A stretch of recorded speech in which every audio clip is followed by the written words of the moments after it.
अस्सलाम वालेकुम क्लास। आज आप पढ़ेंगे फ्री एनर्जी का कॉन्सेप्ट और इसमें जो है वो आपके पास दो साइंटिस्ट ने जो फ्री एनर्जी का आइडिया प्रेजेंट किया, जिसमें एक गिब्स है और एक हेल्महोल्ट्ज है।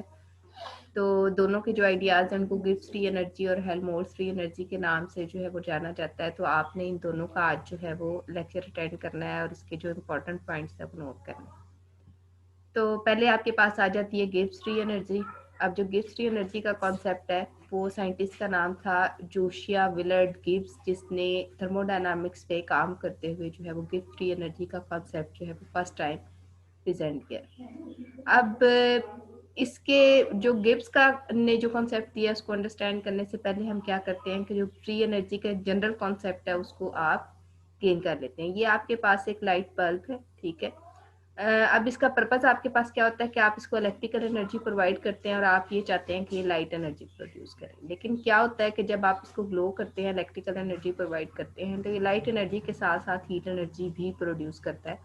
अगर आप अपना हाथ जो है वो एक ग्लोइंग बल्ब के करीब लेके जाएं तो आप हीट एनर्जी को फील कर सकते हैं। इसका मतलब ये है कि आपने जो इनपुट एनर्जी दी, इलेक्ट्रिकल एनर्जी, जिससे आप output of light energy expect कर रहे थे, उसने साथ में एक एडिशनल फॉर्म ऑफ एनर्जी भी प्रोड्यूस की है, हीट एनर्जी। ठीक है, हीट भी आपने कहा था कि फॉर्म ऑफ एनर्जी है जो हॉट बॉडी से कोल्ड बॉडी की तरफ शिफ्ट होती है।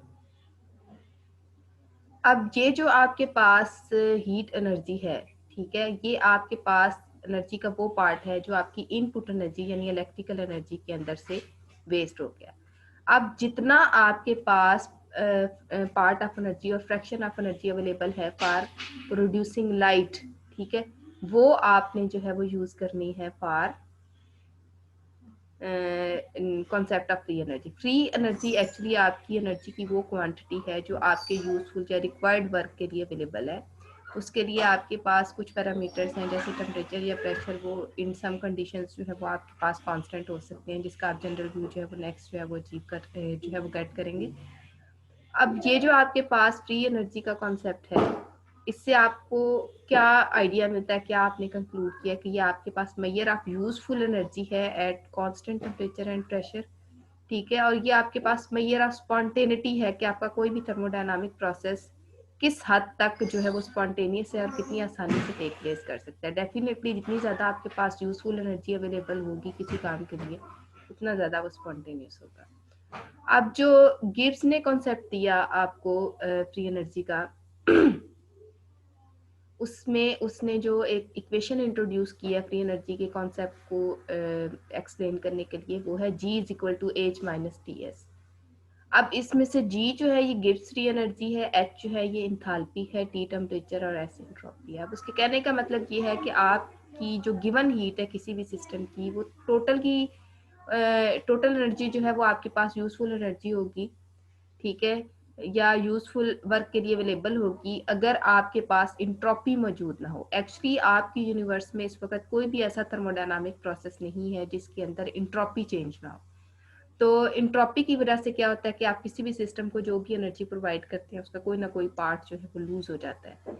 तो वो जो लास्ट पार्ट है वो यहाँ से आपका जो है वो माइनस हो जाना चाहिए, ठीक है। तो ये आपकी जो गिब्स फ्री एनर्जी है, ये आपके पास क्या है, एक्चुअली आपके पास इंथाल्पी है, ठीक है। आप किसी भी सिस्टम की जो हीट एनर्जी है उसको आप गिब्स फ्री एनर्जी कह सकते हैं अगर इंट्रोपी ना हो, क्योंकि जब टेम्परेचर आप चेंज करते हैं किसी भी सिस्टम का, इंट्रोपी चेंज होती है और इंट्रोपी की वजह से क्या होता है कि आपकी इंथाल्पी कंटेंट जो है उसके अंदर कुछ रिडक्शन हो जाती है और आपका यूजफुल वर्क अवेलेबल जो है वो कम हो जाता है। अब हम ये सपोज करते हैं कि आपका जो है वो फॉलोइंग चेंज हो रहा है इन पैरामीटर्स के अंदर, यानी आप ये कहते हैं कि आपके थर्मोडायनामिक सिस्टम का टेम्परेचर T1 से T2 तक चेंज हो रहा है, इंथाल्पी H1 से H2 तक और इंट्रोपी S1 से S2 तक चेंज होती है।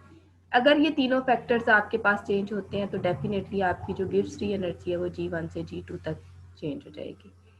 अब इस चेंज को मैं कैसे रिप्रेजेंट कर सकती हूँ कि मैं फाइनल गिब्स फ्री एनर्जी में से इनिशियल गिब्स फ्री एनर्जी को माइनस करूंगी, यानी आपकी जो लेफ्ट हैंड साइड है उसमें से लेफ्ट हैंड साइड को माइनस कर दूंगी, जो राइट हैंड साइड है उसमें से राइट को। G2 माइनस G1 हो जाएगा, H2 माइनस H1 होगा, minus T2 S2 minus T1 S1 हो जाएगा। ये चेंज है आपके पास फाइनल से इनिशियल स्टेट तक, इसलिए ये डेल्टा G, ये डेल्टा H और ये डेल्टा टी एस हो जाएगा।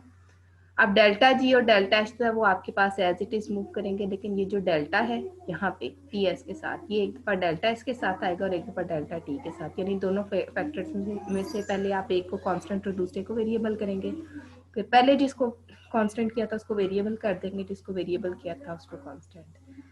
अब अगर आप ये कहते हैं कि आपने सपोज किया था स्टार्ट में कि टेम्परेचर कांस्टेंट था, तो डेफिनेटली टेम्परेचर में जो चेंज होगा वो जीरो होगा, तो ये वाला जो आपका फैक्टर है ये जीरो हो जाएगा और आपकी इक्वेशन 1 जो है उसका सिर्फ इतना पार्ट जो है वो आपके पास बाकी रह जाएगा, यानी जो आपका रिमेनिंग पार्ट है वो ये है।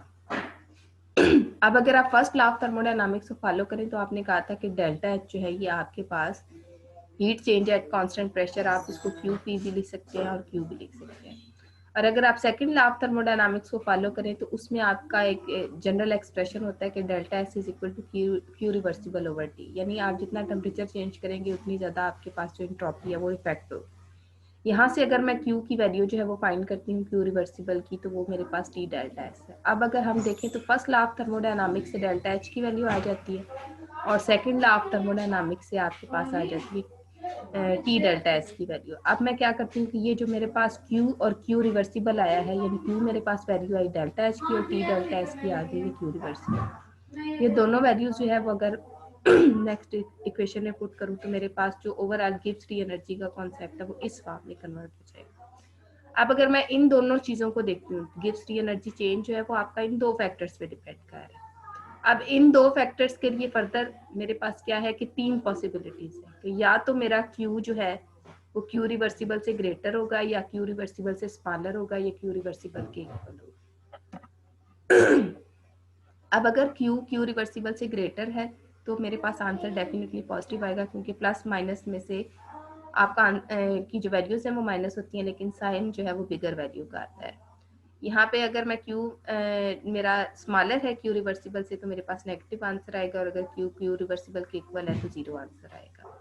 अब ये जो मेरे पास पॉसिबिलिटीज है उसके अकॉर्डिंग मेरे पास डेल्टा जी जो है वो पॉजिटिव हो सकता है, नेगेटिव हो सकता है और जीरो हो सकता है। अब ये तीनों फैक्टर्स क्या बताते हैं मुझे स्पॉन्टेनिटी ऑफ थर्मोडायनामिक प्रोसेस के अकॉर्डिंग कि अगर मेरा क्यू ग्रेटर है क्यू रिवर्सिबल से तो डेल्टा जी पॉजिटिव होगा और ये नॉन स्पॉन्टेनियस प्रोसेस होगा, और अगर क्यू स्मॉलर है क्यू रिवर्सिबल से तो डेल्टा जी जो है ये नेगेटिव होगा और ये स्पॉन्टेनियस प्रोसेस होगा, और अगर क्यू रिवर्सिबल के इक्वल है तो डेल्टा जी जीरो होगा और ये इक्विलिब्रियम प्रोसेस होगा। तो ये जो मेरे पास टी एनर्जी चेंज की वैल्यू है ये मुझे स्पॉन्टेनिटी या प्रोसेस के अकॉर्डिंग बताती है। आपको जो भी वैल्यूज दी जाए उनको प्लस माइनस करें, उनको गिब्स टी एनर्जी की इक्वेशन में पुट करें, आंसर आपके पास प्लस माइनस या जीरो में आएगा, जो आपको उसी सिस्टम के थर्मोडायनामिक स्पॉन्टेनिटी, नॉन स्पॉन्टेनिटी या इक्विलिब्रियम के रिगार्डिंग इंफॉर्मेशन देगा। इसको आप application of Gibbs free energy भी कह सकते हैं। तो ये आपके पास कंक्लूजन था गिब्स फ्री एनर्जी का। नेक्स्ट हमारे पास है हेल्महोल्ट्ज फ्री एनर्जी। साइंटिस्ट जो है वो हेल्महोल्ट्ज था, हरमन हेल्महोल्ट्ज, जिसने इसका कॉन्सेप्ट दिया फर्स्ट टाइम। ठीक है, अब इसने जो इक्वेशन प्रेजेंट की वो है A is equal to E minus T S.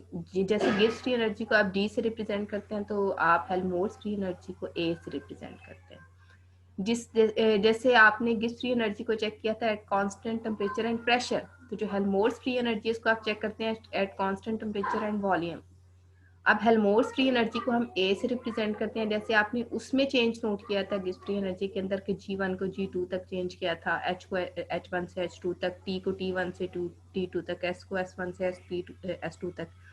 यहाँ पे आप क्या करते हैं, सेम चेंज जो है वो यहाँ पे लेके आते हैं हेल्महोल्ट्ज फ्री एनर्जी को, A1 को A2 तक लेके जाएं, E1 to E2, T1 to T2, S1 to S2। तो जिस तरह उसमें आपके पास चेंज आया था आपके पास यहाँ पे भी एक ओवरऑल चेंज जो है वो आ जाएगा। अब सेकेंड लॉ ऑफ थर्मोडायनामिक्स के अकॉर्डिंग आपने पहले से चेक कर लिया कि ये टी डेल्टा एस जो है ये क्यू रिवर्सिबल के इक्वल है, और ये जो डेल्टा ई है, ठीक है, इसको भी आपने चेक किया। डेल्टा ई आपने कहा था फर्स्ट लॉ ऑफ थर्मोडायनामिक्स के अकॉर्डिंग कि ये क्यू वी के इक्वल है। ठीक है, Q V heat capacity at constant volume, उसको भी आप क्यू लिख सकते हैं। ठीक है, अब लेकिन यहाँ पे मैं इसको का जो एक जनरल कॉन्सेप्ट है वो आपको दे रही हूँ। तो delta A is equal to delta E minus Q reversible है, और क्यू जो है ये डेल्टा ई प्लस डब्ल्यू के इक्वल है according to first law of thermodynamics. ठीक है, अब अगर मैं इस इक्वेशन को फॉलो करती हूँ और ये चाहती हूँ कि ये इक्वेशन इसके अकॉर्डिंग सेट हो जाए, तो मैं क्या करूँगी कि यहाँ से जो है वो डेल्टा ई माइनस क्यू कर दूँगी। अब ये दोनों जो मेरे पास इक्वेशंस हैं, इक्वेशन 4 और 5, इन दोनों की जो लेफ्ट हैंड साइड है वो इक्वल है, तो राइट हैंड साइड को मैं कंपेयर कर सकती हूँ। कंपेयर करूंगी तो मेरे पास ये आंसर आ जाएगा।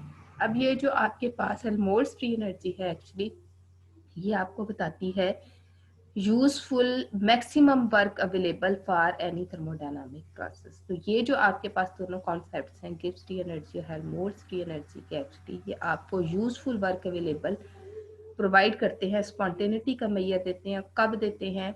जो आपका गिब्स फ्री एनर्जी है वो eight constant temperature and pressure, और जो आपकी हेल्महोल्ट्ज फ्री एनर्जी है वो eight constant temperature and volume. तो इस लेक्चर को जो है वो आप जो है वो एक दफ़ा नोट कर लें। पहले भी मैंने आपको इसकी ब्रीफ जो है इंफॉर्मेशन दे दी है एक दफ़ा, और इसमें अगर आपका कोई भी क्वेश्चन है तो वो मैं आपको फिर एंड पे बता दूँ।